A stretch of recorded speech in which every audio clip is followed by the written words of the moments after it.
अस्सलामुअलैकुम वरहमतुल्लाहि वबरकातुहू। प्यारे बच्चों, कैसे हैं आप सब। उम्मीद है कि सब ठीक होंगे और खैर वाफियत से होंगे और अपनी एग्ज़ाम की जो तैयारी है उसमें लगे होंगे। देखो, बेस्ट तरीका होता है कि एग्ज़ाम के दिनों में आप अच्छे से पढ़ें और अच्छे से कॉन्सेप्ट्स को याद रखने की कोशिश करें। एग्ज़ाम अगर अच्छे से हो गया तो सब ठीक है। किसी ने क्या खूब कहा है, if ends well then everything is well. अगर खात्मा आप अच्छे से कर पाते हो, अच्छे नोट पे ख़त्म कर पाते हो, तो everything is going to be best. So इसी चीज़ को मद्देनज़र रखते हुए हमने कुछ एमसीक्यूज़ के पार्ट्स ऑलरेडी अपलोड कर दिए हैं। तो अगर आपको वो एमसीक्यूज़ अभी तक नहीं मिले तो चैनल को प्लेलिस्ट में जाएं, वहाँ पे देखें और वहाँ पे आपको एमसीक्यू ऑल सब्जेक्ट्स के नाम से एक प्लेलिस्ट मिल जाएगी क्लास 8th के लिए। तो आप वहाँ पे जाके अपनी क्लास के सारे साइंस, एसएसटी वगैरह जो कि वीडियोज़ अभी बनाए जा रहे हैं वो आप बआसानी तौर पे देख सकते हैं। तो चलिए, बगैर वक्त ज़ाया किए हम आज का अपना टॉपिक स्टार्ट करते हैं। तो किसी भी टेंशन या डर की ज़रूरत नहीं है, बस एग्ज़ाम के लिए तैयारी करनी है और मोटिवेट रहना है। हम सबको मालूम है कि हालात ऐसे नहीं रहे कि हम उस तरह पढ़ नहीं पाए चीज़ों को, बट यही हमारी उम्मीद है कि हम कुछ अच्छा कर पाएँ एंड पे। तो उसी सिलसिले में कुछ ऑब्जेक्टिव्स हम लाए हैं और ये आपको एग्ज़ाम में बहुत हेल्प आउट करने वाले हैं। तो let's start with the first one, generalised form of 52। देखो, 52 को हम लिख सकते हैं 50 + 2, यानी कि 5 जो है वो टेंस की प्लेस पे है, तो 5 10s आर 50, या इधर कैन बी रिटन एज 5 × 10 + 2। ये इसकी जनरलाइज्ड फॉर्म होती है, मतलब प्लेस वैल्यू के हिसाब से एक्सपेंडेड फॉर्म में लिखना। तो 10 × 5 + 2 is going to be the right answer. Let's move to the next part. Next question is the generalised form of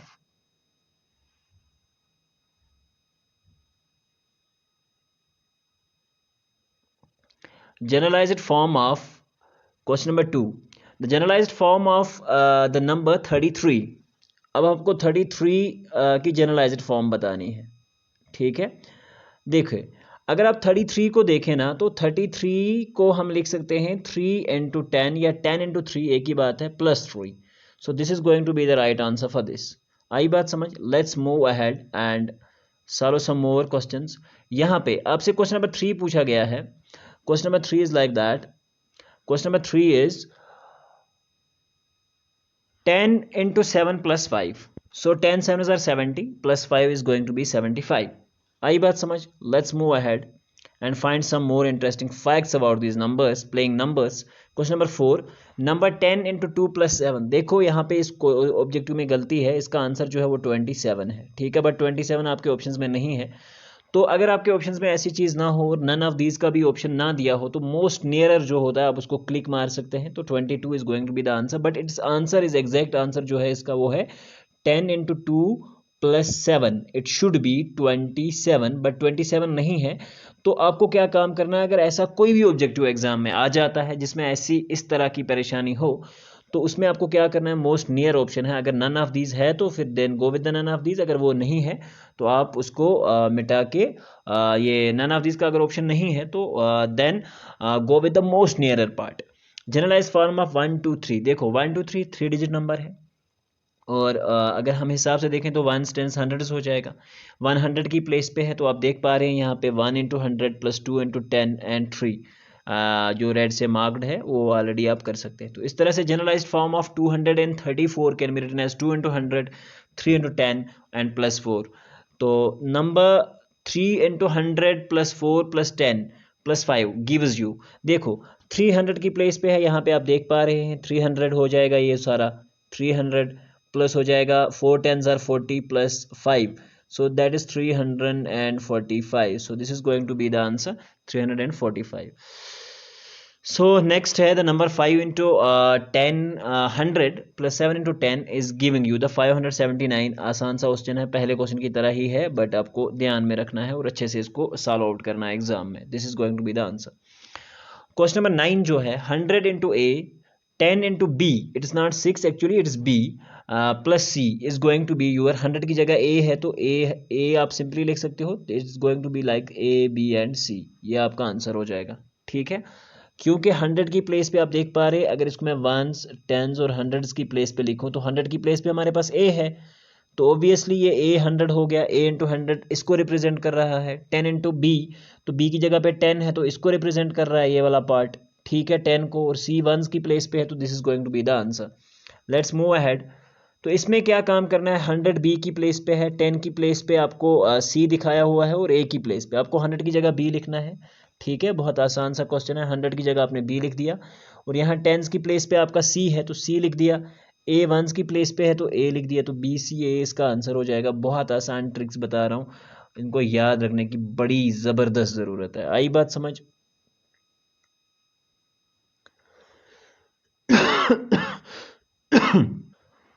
अब आप देख सकते हैं हमारे पास है क्वेश्चन नंबर 11, आपसे पूछा गया है find the value of A in the following. आपके पास बड़ा आसान सा क्वेश्चन है, इसको थोड़ा सा ध्यान में रखना है और सॉल्व करते टाइम पे इन चीज़ों का ख्याल रखना है। देखो यहाँ पे आंसर में आप देख पा रहे होंगे, यहाँ पे आपके पास लिखा हुआ है 9। तो ऐसे कौन से दो नंबर हैं जिनको मल्टीप्लाई, सेम नंबर्स को मल्टी, क्योंकि ए लिखा हुआ ऊपर तो सेम दो नंबर्स ढूंढने, तो 3 हो जाएगा आपके पास।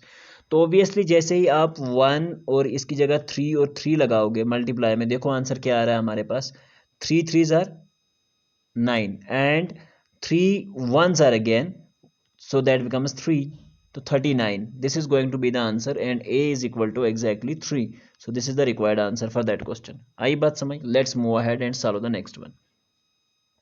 Question number 12, find the value of A B in the following. अब आपके पास दो नंबर्स दिए हुए हैं ए और बी और एडिशन का क्वेश्चन पूछा गया है, तो बड़ा आसान है। ध्यान में रखना, आपके पास ऑप्शंस 5 6 5 5 6 5 6 6 दे रखे हैं। ए बी आपके पास ऑप्शन है, दो नंबर्स को ऐड करने के बाद आपको देखना है कि आंसर 1 आना चाहिए। तो या तो ए 0 का वैल्यू ले सकता है या तो ए 1 का वैल्यू ले सकता है, ये भी पॉसिबल चांस है। 1 + 0 इज गोइंग टू बी 1, लेकिन ए और बी, अब फिर ध्यान रखना है कि अब जब नेक्स्ट में इसको आप मल्टीप्लाई कर रहे हो तो वो भी आपके ए के बराबर आना चाहिए, लेकिन यहाँ पे वो सारी चीज़ें हमको नहीं देखनी है क्योंकि क्वेश्चन हमें दे रखा है 5 6 है, 5 5 है या 6 5 है, तो we are going with the 5 6। तो पहले हम क्या काम करते हैं, हम 5 6 से जाने की कोशिश करते हैं।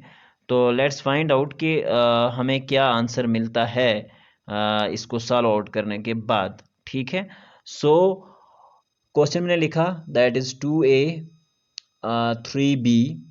ठीक है, अब इसकी जगह हम क्या काम करेंगे, 2a की जगह मैं लगा रहा हूँ 5 और 6, यानी कि a की जगह हमें 5 लगाना है, 2 5, और b की जगह हमको लगाना है 3 और 6। Let's find out the answer.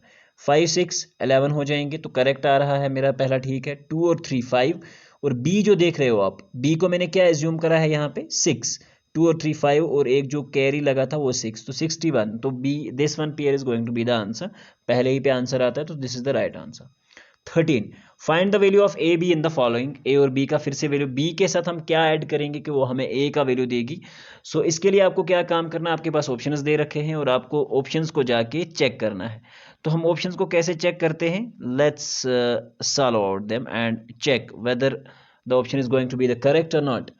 Late me go with the first. A B आप ऐसे क्वेश्चन लिखोगे और 6 2, फिर अपने पेयर्स में आपको चेक करना है। ठीक है, ए और बी का वैल्यू देना है आपको। ए का वैल्यू 3 अगर आप देते हैं, पहले ऑप्शन में दिया मैंने 3, ठीक है, और फिर मैंने 1 वैल्यू दिया, बी का वैल्यू 1 दिया हुआ है, ये वाला ऑप्शन है आपके पास। ठीक है, पहला ट्राई कर रहा हूं मैं, और 6 और 2, let's check the answer.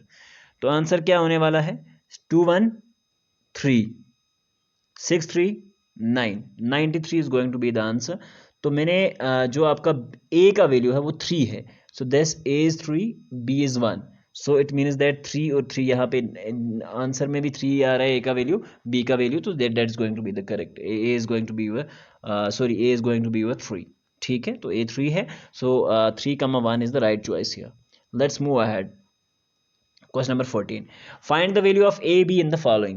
A1 plus 2B. What should you add to the B? The answer should not remain. It should come exactly equal to B. यानी कि 1 और B में आप क्या ऐड करेंगे कि ये बराबर उसके आ जाना चाहिए। आपके पास ऑप्शन हैं 6 और 9, तो 6 और 9 आप ट्राई कर सकते हैं। 6 अगर हम देंगे A की जगह, तो 6 और 2 8 और 1 9, और B 9 exactly. B is going to be your 8, so 1, 9 is the correct answer I think.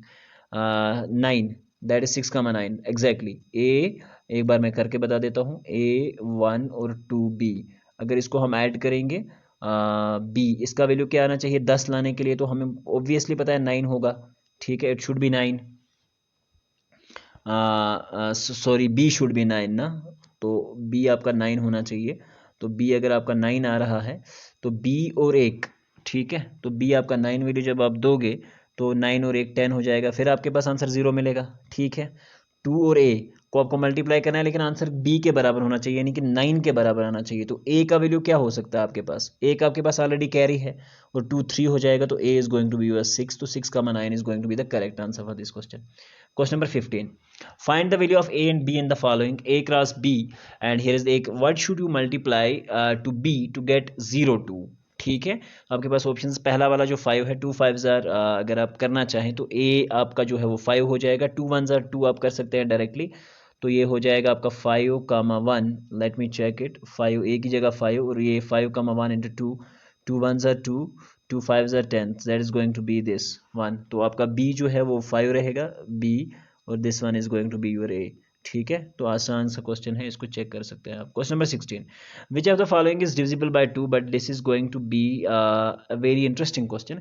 तो आपको ध्यान रखना है कि डिविजिबिलिटी टेस्ट ऑफ 2 क्या होता है, what is the divisibility test of 2। देखो 2 उस हर एक नंबर को डिवाइड करेगा जिसका आखिरी डिजिट 0 हो, 2 हो, 4 हो, 6 हो या 8 हो, या हम दूसरी भाषा में ये कहें कि जो भी नंबर इनसे डिवाइड होंगे या एंड हो रहे हैं, any number that ends with this is also called as even number, और अगर ये 2 से डिवाइड हो रहा है तो ये वाले नंबर सारे उसमें प्रेजेंट होने चाहिए। तो आपको देखना है कि विच of the following is divisible by 2, तो मैं देखता हूँ पहले में 9 है, तो 9 यहाँ नहीं है, तो 9 नहीं होगा। 27 में ये वाला भी नहीं है, 9 वाला भी फिर से आ रहा है, तो नहीं है, तो ये वाला है, ये जो ऑप्शन है 50 वाला, ये इसका आंसर हो जाएगा। आई बात समझ, I hope it's clear. Let's move to the next question and that is your question number 17। Which of the following number is divisible by 2 again. तो मैंने आपको क्या अभी जो प्रोसेस बताई थी उसके हिसाब से 0 2 4 6 9 होना 6 8 होना चाहिए। तो इसमें देख रहे हो पहले में 9 है, फिर 5 है, फिर 0 है, तो 0 वाला एक ही है, तो 500 is going to be divisible by 2। Got the point, let's go next. Question number 18, which are the following is not divisible by 2। तो नॉट डिविजिबल 2 का तो रीजन वही है कि जो भी नंबर जिसमें लास्ट पे 0 2 4 6 और 8 ना आता हो तो वो डिविजिबल बाय 2 नहीं है। तो इसका मतलब है कि आपको 83 जो है वो वाला ऑप्शन जो है आपका करेक्ट हो जाएगा, क्योंकि ये डिविजिबल बाय 2 नहीं है। So this is going to be the answer of this question. Let's move next. Which are the following is divisible not divisible by 2। अगर डिविजिबल बाय 2 नहीं है तो ऑब्वियसली वो इवन नंबर भी नहीं होगा, और यहाँ पे 37 रिक्वायर्ड आंसर है, तो 37 को आप सीधा ही अशिवेटित क्लिक कर सकते हो। ठीक है, question number 20, which are the following is not divisible by 2। कौन सा डिविजिबल बाय 2 नहीं है, तो 179 is going to be the right answer, so there is no need to confirm it again. Let's, if a number if the number 1 into 8 is divisible by 3, अगर नंबर 1 into 8 is divisible by 1, sorry it's not 1 into 8, it's actually 1x8, it's 1x8, got the point, it's 1x8 is divisible by 3। तो सबसे पहले मैं आपको divisibility test बताता हूँ 3 का। अगर कोई नंबर 3 से डिवाइड है तो sum of the digits of that number is also divisible by 3। मान के चलो कि 39 3 से डिवाइड होता है, तो 3 + 9 को अगर हम ऐड करेंगे तो वो भी 12 आ रहा है, तो ये भी 3 से डिवाइड होता है। ये डिविजिबिलिटी टेस्ट है 3 का, 3 4 आर 12 ऑब्वियसली। मान के चलो कि मेरे पास क्वेश्चन बताया जा रहा था, I was given the question. Question क्या था हमारे पास, क्वेश्चन वाज कि अगर आपके पास 1 और x और 9 ऐसा कोई नंबर है, 1 x और 9 it is a number when it is divisible by 3। तो मुझे पता है कि x, देखो अगर इसको 9 के साथ डिविजिबल बाय होना है तो x का कौन कौन सा वैल्यू ले सकता है। ठीक है, x कौन कौन से वैल्यूज ले सकता है। अगर ध्यान रखूं मैं तो मुझे क्या काम करना है कि 1 + x + 9 it should be A number that is divisible by 3। तो देखो 9 + 1 10, तो x2 का भी वैल्यू ले सकता है, क्योंकि ये 12 आ जाएगा तो 12 डिवाइड हो जाएगा। ठीक है, so this could be a number. ठीक है, सो यहाँ पे भी एक नंबर आ जाएगा तो वो ऑब्वियसली डिवाइड हो जाएगा इससे। सो 2 can also be the answer, but यहाँ पे ऑप्शन इसने बताया है 9 और 1 0। ठीक है, it can take the value of 0, it can take exactly the value of 0 or 3 or 6 or 9। 0 पे अगर ये हो, 0 पे नहीं हो पाएगा, it's not exactly on the 0, क्योंकि 9 plus 0 becomes 10 and 10 is not divisible by 3, so this is option is not going to be the correct। 9 12 15 each is divisible by 3, और इसका आंसर जो होगा 0 के बगैर ये तीनों से मल्टीप्लाई हो जाएगा, 3 से भी हो जाएगा, 6 से भी हो जाएगा, 9 से भी हो जाएगा। ठीक है, सो इसका ध्यान रखना है, ऐसे क्वेश्चन आपके एग्जाम्स में बहुत पूछे जाते हैं। क्वेश्चन नंबर 22, 9y7, 9y7 ये है 9 और ये है y और ये 7, समझने की बात है। Is a multiple of 3, then अगर मल्टीप्लाई है then y is equal to, y can take the value, मैंने आपको अभी बताया कि इनका सम कितना होना चाहिए, मल्टीपल ऑफ 7 होना चाहिए, तो 9 और 7 कितने हो जाएंगे 16, y can take the value of 2 as well, तो 2 आपके पास ऑप्शन नहीं है ऑप्शंस में, 2 और 5, अगर 5 रखते हैं तो 7 and 5 becomes 12 and 12 and plus 9 exactly becomes 21, it's also going to be divided, अगर 8 रखते हैं हम तो 15 और 9, ये डी वाला ऑप्शन करेक्ट है, तो ये सारे ऑप्शंस जो हैं करेक्ट हैं, D is the correct answer for this. Question number 23, if a 3 digit number is 43x means 43x and is divisible by 9, 9 की भी डिविजिबिलिटी 3 की तरह भी है, अगर number sum of the number is divisible by 9 then what is the value of x, ठीक है, तो 9 की भी डिविजिबिलिटी टेस्ट यही होता है 4, 3 और 9, 4, 3 और 9, सपोज मान के चलते हैं कि अगर x का वैल्यू 9 है, ये sorry if x is not going to be your 9, let me ask you divisibility of this number of digits of 9 if they are divisible by the exact number sum of the digits, अगर उनका सम divide होता है, जैसे मैं आपको बताता हूँ, जैसे 99 है, ठीक है, तो ये एक नंबर है जो 9 से डिविजिबल बाय होता है, तो इन दो का सम डिजिट्स का यानी कि 9 + 9, ये भी 18 जो है ये भी 9 से डिवाइड होता है, आप देख सकते हैं 9 2s are 18, तो मतलब ये है कि जिस तरह 3 का डिजिबिलिटी टेस्ट चलता है इस तरह 9 का भी है, और आपको उसी को फॉलो करते हुए यहाँ पे अपना वैल्यूज पुट करने हैं। आपके पास ऑप्शंस क्या दिए हुए हैं, आपके पास ऑप्शन है 4, 3 और x, 4, 3 and x, 4, 3 and x,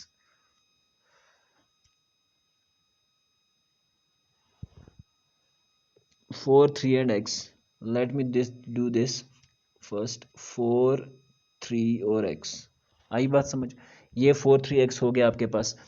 अब आपको यहाँ पे 4 और 3 पता है, it can take the value of 2 exactly, ठीक है, 4 और 3 कितने हो जाएंगे 7, 7 और 2 9, तो 2 is going to be the correct answer, क्योंकि 9 इज आल्सो डिविजिबल बाय 9। सिर्फ डिविजिबिलिटी टेस्ट आपको याद रखना है हर एक नंबर का, जरूरी नहीं है आप 9 का याद रखो, बाकियों का भी याद रखना है।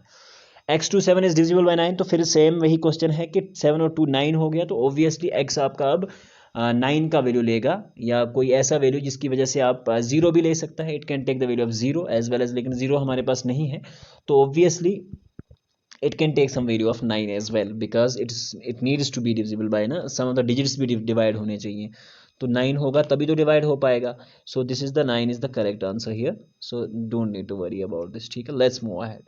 Question number 25, if 3 digits of a number are 6, y and 8 is divisible by 9, फिर से वही आपको करना है, वही प्रोसेस, 6 + y + 9, 6 + y + 9, तो अगर ये आपके पास एक नंबर है तो ये भी इसके जो नंबर ऑफ डिजिट्स होंगे वो भी 9 और 6 कितने हो जाते हैं हमारे पास 15, तो y can take the value of 4, क्योंकि ये ऐसा नंबर का सम बताना चाहिए, इससे ज़्यादा भी आ सकता है, ऐसा नहीं है कि y कैन टेक ओनली 4, और भी नंबर्स आ सकते हैं, लेकिन जो हमारे ऑप्शंस में दे रखा है 4 इसमें से एग्जैक्ट है, 9 और 4 13 और 6 और 18 हो जाएगा, तो 18 जो है वो 9 से डिवाइड हो जाता है, 9 2s are 18, दैट्स इट, ठीक है।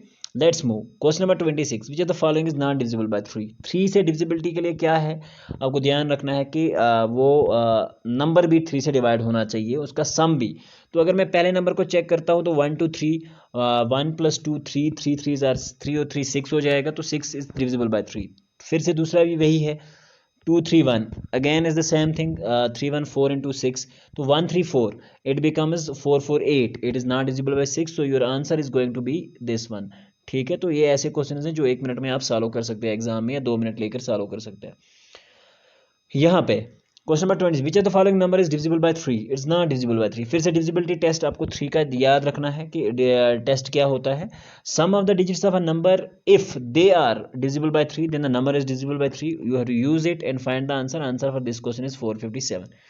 Which of the following number is divisible by 3, फिर से वही वाला है, तो यहाँ पे आपको ध्यान रखना है which of the following number is divisible by 9, 9 के लिए भी डिविजिबिलिटी क्या है, अगर number of digits are divisible by 9, sum of the number of digits of a number, if this sum is going to be divisible by 9, then exactly the number is going to be divided by 9, otherwise it's not possible। so हमने check करा 4 3 जो होता है हमारे पास 7 और 2 9 हो जाता है, तो 9 divided by 9 is possible, answer is going to be 1 something, but ये 2 3 4 is the right answer। Which of the following number is not divisible by 9, obviously आपको चेक करना है डिविजिबिलिटी टेस्ट ऑफ 9, और मैंने आपको बहुत सारे क्वेश्चंस में ऊपर बता दिया है, तो यहाँ रिपीट करने की ज़रूरत नहीं है। Which are the following numbers is divisible by 5। देखो अब 5 नया नंबर आया। 5 अगर कोई नंबर 0 से एंड होता है और 5 से एंड होता है, 0 और 5 पे एंड होता है, लास्ट डिजिट उसका 0 और 5, तो वो 5 से डिवाइड होता है, ये याद रखना है। तो यहाँ पे देखो अब 1 to 5, 5 पे एंड हो रहा है, 2, 7, 1 और 9 ये तीनों नहीं ऐड हो रहे हैं, तो obviously which the following number is divisible by 5, so first one is going to be divisible by 5। मैं आपको रिकमेंड करूंगा कि आप सारे डिविजिबिलिटी टेस्ट एक बार प्लीज चेक कर लें ताकि आपको आसानी रहे और याद रहे। विच the following number is divisible by 5, कौन सा नंबर जो है वो डिविजिबल बाय 5 है, तो 0 पहले नंबर में आ रहा है, तो it's going to be the answer. तो डिविजिबिलिटी ऑफ 5 के ऊपर आप बहुत सारे आप क्वेश्चन हैं, इन सारी क्वेश्चन को आप आसानी आप देख सकते हैं, बहुत आसान है। Which are the following number is divisible by 10? A number is divisible by 10 only if it ends with the 0। ठीक है, अगर ये एंड 0 पे होता है तो it's going to be divide, तो 40 इज द राइट आंसर। 10 के लिए आपको सिर्फ एक 0 याद रखना है, 5 रखने की जरूरत नहीं है। 10 फिर से 10 के ऊपर क्वेश्चन है, और यहाँ से usual form of, again usual form पे क्वेश्चन पूछा गया है। 100 7 700 प्लस 10 1 10, 710 और 8 18 हो जाएगा, तो 718 C part is going to be the correct answer. Usual form पे हम पहले भी क्वेश्चन कर चुके हैं, अब इसने लास्ट पे फिर से कुछ क्वेश्चंस पूछे हैं पीडीएफ में। Which of the following numbers are not divisible by 5, तो 5 की डिविजिबिलिटी के लिए आपको चेक करना पड़ेगा, नंबर एंड अगर 0 से हो रहा है या एंड अगर 5 पे हो रहा है तो वो डिवाइड होगा, अगर नहीं हो रहा है तो नहीं होगा डिवाइड। तो यहाँ पे आप चेक कर पा रहे हैं, तो which are the following is not divisible by 5, तो डिविजिबल बाय 5 जो नहीं होगा क्योंकि 2 है लास्ट पे, तो 122 is going to be the right answer for this question. Question number 40, and I think it is the last one question from this. No, still there are questions. 46 till 46 are the total number of questions are 46. So where we where here till here. Yeah, the following is not divisible by 2, so you have to check the divisibility of 2 as well. Again, if the number is divisible, then it's divisible by which number? 3, exactly. If a number is divisible by 9, it's also divisible by 3 as well. Okay, good. If a 3-digit number is 24x, then the number is 9 is divisible by 9, then the value of x should be a number that gives me the sum. X is exactly going to be your 3, क्योंकि इन सब का सम बराबर आना चाहिए, ठीक है। 43, the number of 2146 is divisible by, it is divisible by 7, it is divisible by 3, तो it is divisible by 11। तो 11 की डिविजिबिलिटी टेस्ट आपको देखना है, 3 का डिविजिबिलिटी टेस्ट देखना है। सो आंसर इसका 3 है, तो मैं यहाँ पे एंड करने वाला हूँ इसको।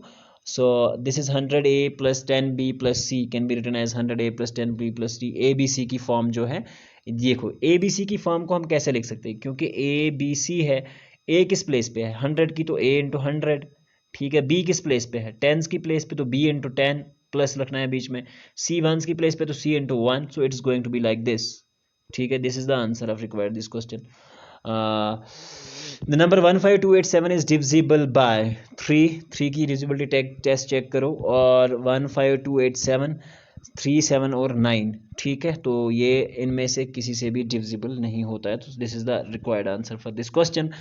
Hope you have enjoyed the lecture up till we are done with this. Hope everything is fine and the things are going well. Do prepare well and make you and your school, your family, your teachers proud on you. So this is the last मेरी तरफ से जो ये दुआ है, बस यही है। मिलते हैं एक नए वीडियो में जिसमें हम डिस्कस करेंगे साइंस के ऑब्जेक्टिव्स, और आप प्लेलिस्ट में ज़रूर जाएं, वहाँ पे आपको ये सारी चीज़ें मिल जाएंगी। एमसीक्यूज़ के नाम पे एक प्लेलिस्ट बनी हुई है, उसमें सारी चीज़ें दर्ज हैं। अगर आपको बाकी चैप्टर्स के भी चाहिए हों तो आप इजीली हमें कमेंट कर सकते हैं। We are ready to give you the solution of every possible way up till exam. So मिलते हैं अगले वीडियो में, जब तक के लिए अल्लाह हाफिज़। निगहबान, अपना ख्याल रखें और अपने इर्द गिर्द के माहौल को साफ़ रखें, और उन बच्चों तक भी वीडियो शेयर करें जिनके पास कोई सादत नहीं है वीडियो को देखने की। मिलते हैं नए वीडियो में, जब तक के लिए अल्लाह हाफिज़। निगहबान।